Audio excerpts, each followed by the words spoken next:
Good morning बच्चों। हम लोगों ने पिछली वीडियो में पढ़ा कूलाम का नियम, और कूलाम के नियम के अनुसार हम लोगों ने सीखा कि दो आवेशों के बीच में कितना बल लगता है, उसके परिमाण के बारे में हम लोगों ने जाना। आज हम लोग जानने वाले हैं कूलाम के नियम का सदिश स्वरूप। कूलाम के नियम के अनुसार हम जिस बल की व्याख्या करते हैं, जिस विद्युत बल के बारे में समझते हैं, उस बल की दिशा क्या होती है, इस चीज के बारे में हम लोग जानेंगे।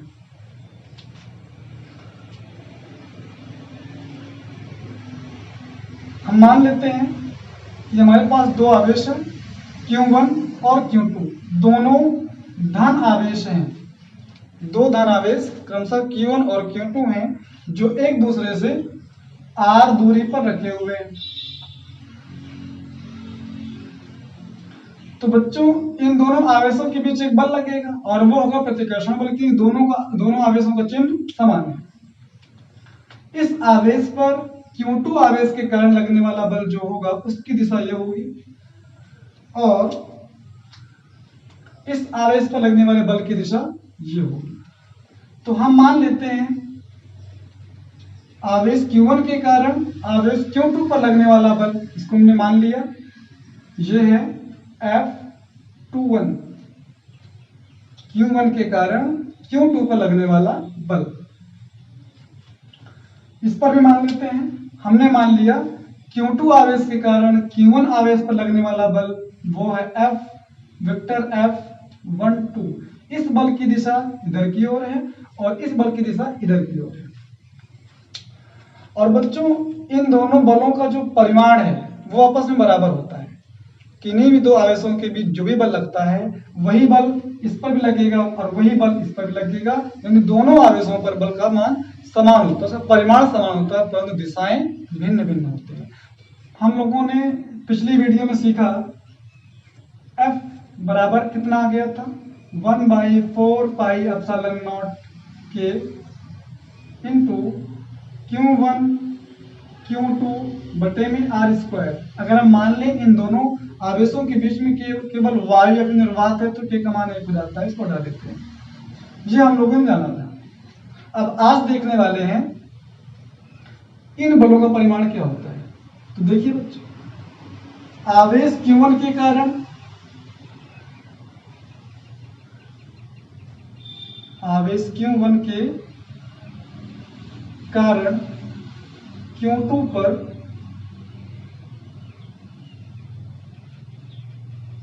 लगने वाला बल, तो Q1 के कारण Q2 पर कितना बल लग रहा है, F21, वेक्टर F21। अब बच्चों, इस बल की दिशा हम लोग यहाँ पे अभी रिप्रेजेंट करने वाले हैं। पहले देखते हैं कि इसका परिमाण क्या है, 1/4πε0 इंटू Q1 Q2 बटे में r²। तो ये हो जाता है इस बल का परिमाण। और यहाँ पर बच्चों दिशा को दिखाने के लिए हम उपयोग करते हैं इन दोनों आवेशों के बीच की दूरी को, हम उसको एक विस्थापन के रूप में प्रयोग करते हैं। तो देखते हैं यहाँ जो विस्थापन है वो क्या हो जाएगा, बल की दिशा किधर है, इस तरफ है, तो इसका जो विस्थापन वो ये हो जाएगा। और ये आपको दिखाएगा, हम लोग दिखाएंगे आर कैप से। आर कैप का मतलब होता है एकांक सदिश। यहाँ पर आर एक एकांक सदिश जिसका परिमाण 1 है, एकांक है, लेकिन उसकी दिशा यहाँ पर निश्चित है, ये तीर उस दिशा को दिखा रही है। तो हमने लिख दिया R12 कैप, यानी कि 1 से 2 की तरफ, चार्ज 1 से चार्ज 2 की तरफ ये दिशा को इंगित कर रहा है। तो हम यहाँ पर अगर इनटू में गुणे के साथ R12 कैप लिख दें तो ये दिशा को दिखाएगा कि पहले आवेश से दूसरे आवेश की तरफ ये बल लग रहा है। आवेश Q2 पर बल की दिशा Q1 से Q2 की तरफ है, Q1 से Q2 की ओर है, यानी कि 1 से 2 की ओर है। तो यहाँ पर R12 कैप ये दिखा रहा है कि इस बल की दिशा पहले आवेश से दूसरे आवेश की ओर है। अब हम इस समीकरण को एक और तरीके से भी लिख सकते हैं। जैसा कि हम सभी ये जान चुके हैं, किसी भी वेक्टर पर अगर कैप का चिन्ह लगा हो, यहाँ पर R12 कैप ये एक एकांक सदिश है। एकांक सदिश का मतलब होता है जिसका परिमाण 1 हो, लेकिन ये दिशा को दिखा ही रहा है, पहले आवेश से दूसरे आवेश की तरफ दिशा को दिखा रहा है। तो बच्चों हम यहाँ पे एक काम करते हैं, हम अंश और हर में गुणा कर देते हैं r से, तो आपको क्या मिल जाएगा, vector F21 is equal 1/4 pi epsilon not into Q1 Q2 बटे में r स्क्वायर था, तो अब ये r क्यूब हो जाएगा, और यहाँ पर क्या आ जाएगा, r इंटू r कैप 12। अब बच्चों समझिए, अगर हम r12 कैप में r से मल्टीप्लाई करें तो ये r सिर्फ परिमाण को दिखा रहा है, ये r आपको केवल दिशा दिखा रहा है, तो हम इन दोनों को एक साथ कर देंगे तो ये दिशा और परिमाण दोनों को एक साथ दिखाएगा, यानी कि अब इसको हम लोग लिख सकते हैं वेक्टर r12। तो इस प्रकार से ये आपका पहला इक्वेशन है, पहले आवेश के कारण दूसरे आवेश पर लगने वाला बल। अब हम समझेंगे कि इस दूसरे आवेश के कारण पहले आवेश पर कितना बल लग रहा है, इसकी चर्चा कर लेते हैं। आवेश Q2 के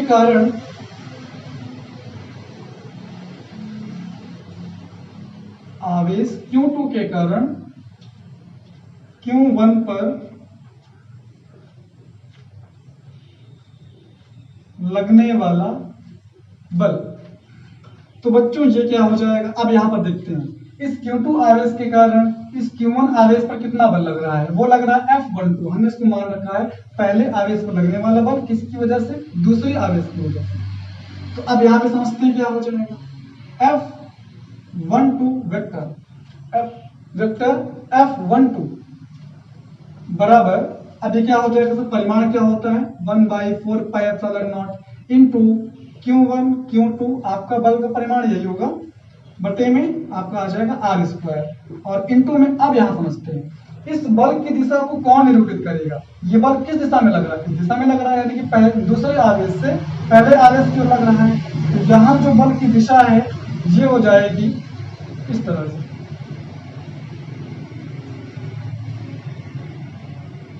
R21, यानी कि दूसरे आवेश से पहले आवेश की ओर बल की दिशा यहाँ पे दिखाया जा रहा है। तो अगर हम यहाँ पर ये लिख दें